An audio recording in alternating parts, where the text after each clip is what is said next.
You're on the Bible Forum. This is September 17th, 2017. I want to talk to you a little bit about gender confusion, the confusion that seems to dwell in parents.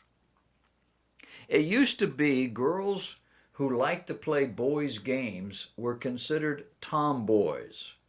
They were still girls, but they were tomboyish. And boys who liked to play with girls' stuff, well, they were considered sissies. They weren't considered girls. Today, these same people are suffering gender dysphoria. And they need hormone treatments to do what? Well, to actually change their gender. Not hormone treatments because they lack the necessary hormone. They've done the science the tests, and you say, well, they don't have enough, and we're just going to boost what is naturally there. No, we're giving them stuff from the opposite gender. Well, the fact that the studies are already in, the studies have been in for 50, 60, 70 years. They did the work when this thing started to come along. But now that it's kicked into high gear, all of a sudden the studies don't seem to matter. And the reality is that the vast majority of these transgender children tend to transfer back when they emerge from puberty. And that doesn't matter. All that seems to matter is this child's feelings. In a recent article entitled Transgenderism, a concerned parent, pressured by the culture and by her doctor, is resisting the radical solution to gender dysphoria, meaning they're trying to put her child through the chemical, social, emotional process of changing that child's gender, a situation which is becoming more prevalent and more popular. Experienced pediatrician and Professor John Whitehall seems to agree with her, with the mother who doesn't want this. He argues that it's a normal thing for children to express some form of confusion about their gender. It doesn't happen in every child, but it happens. He says this confusion, however, often dissipates by the time they reach maturity. Now, keep in mind the use of the term confusion in describing a child's feelings about their gender is more the adult observation than it is the child's reality. The science points to the fact the child is not confused. The parent might be. Dr. Whitehall concludes by saying, interfering with this natural progression does more to mess them up than it does to help them. He says, quote, you think that their emotional problems are going to get better by giving them estrogen? Fine. He said, but that's called optimism. It's not called scientific method.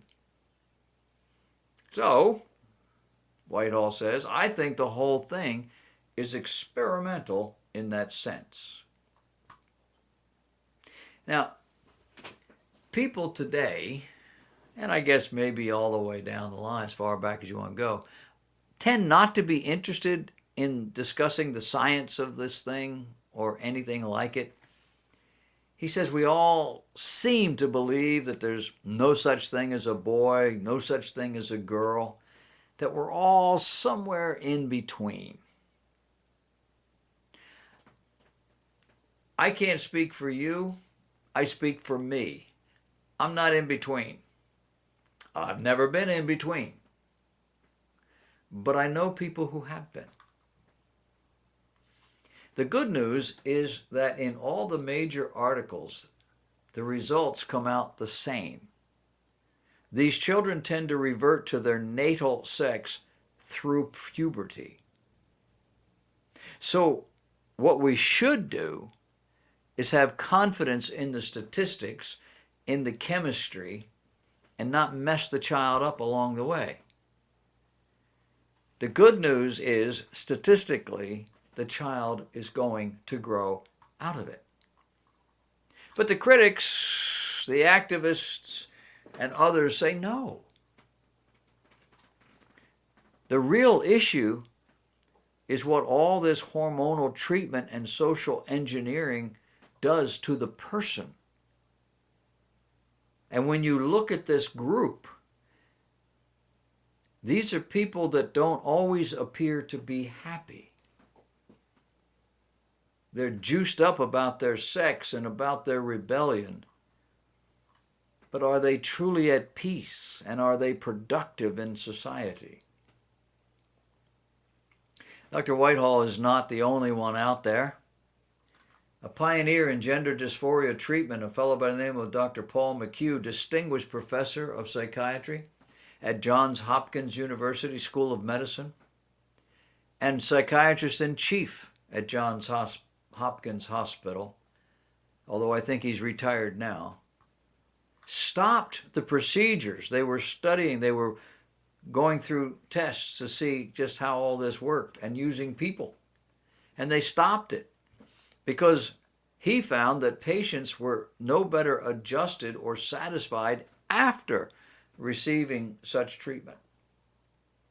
He wrote back in 2004 that, quote, Hopkins was fundamentally cooperating with a mental illness, end of quote, by catering to the desires of people who wanted surgery to change their biological sex. He said, we psychiatrists would do better to concentrate on trying to fix their minds and not their genitalia. Adding to that, he said, to prove a surgical alteration to the body of these unfortunate, or to provide, I should say, a surgical alteration to the body of these unfortunate people was to collaborate with a mental disorder rather than to treat it. 2004. In the spring of 2017, several doctors joined together to write a paper on gender dysphoria published in the New Atlantis. They agreed that suppressing puberty in gender dysphoric children is often the outgrowth of subjective opinion, the subjective opinions of doctors, and not based upon rigorous empirical evidence. As a result, the doctors conclude that the evidence for the safety and efficacy of puberty suppression is very, very thin. Neuroscientist Dr. Deborah Soh, S-O-H, recently underscored these statements by noting, quote, across all 11 studies ever done on this topic, the consistent finding is that the majority of gender dysphoric children desist by puberty. The exploding visibility, acceptance, and furtherance of gender dysphoria, transgenderism, and sex changes has been encouraged in recent years for the good of the children. These change agents, these gullible parents, these medical professionals, anxious to try new things, a cultural environment where sexuality is fluid, and where children who seem to be oriented toward their opposite gender can have everything they ever asked for. That all of this has resulted in a dangerous and potentially destructive game. And they say game is the operative word. There's no science to support any of this. DNA is DNA. Chromosomes are chromosomes. Feelings are feelings. The changes made are cosmetic. They're chemical. They're superficial. The studies that have been done with all of this subject still stand. None have been disproven. And we're not even trying to do that anymore. We're just taking these people who think that they were born with the wrong gender, and we're giving them all they need to change. And still, the medical profession, the psychiatric profession are not finding a bunch of happy people. Have you ever seen a little child, a little boy or a little girl acting out as though they're the other gender? And if you haven't, you've had your eyes closed. They do it all the time. You hear about tomboys? I've known grown men with families who are very prissy. And I say that in a nice way. I like them. The way they walk, the way they talk, things they're interested in. They fit in more with the women than they do with the guys. But they're still guys. The medical profession is now saying the worst thing you can do is to try to change that person's physiology. You will create something you didn't expect, and many of these folks commit suicide. Many of them pay the price of going back. And some very notable cases are out there publicly, writing books and speaking on the subject to say it was wrong.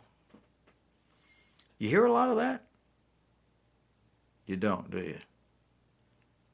As a culture, as a society, we are trying with everything we know to get as far from objective morality, objective genders. We don't want the polarization. We don't want the black and the white, the right, the wrong, the male, the female. We want everything in the middle. What is that about? It's called sin. It is a rejection of God. Don't be a part of it. Talk to somebody.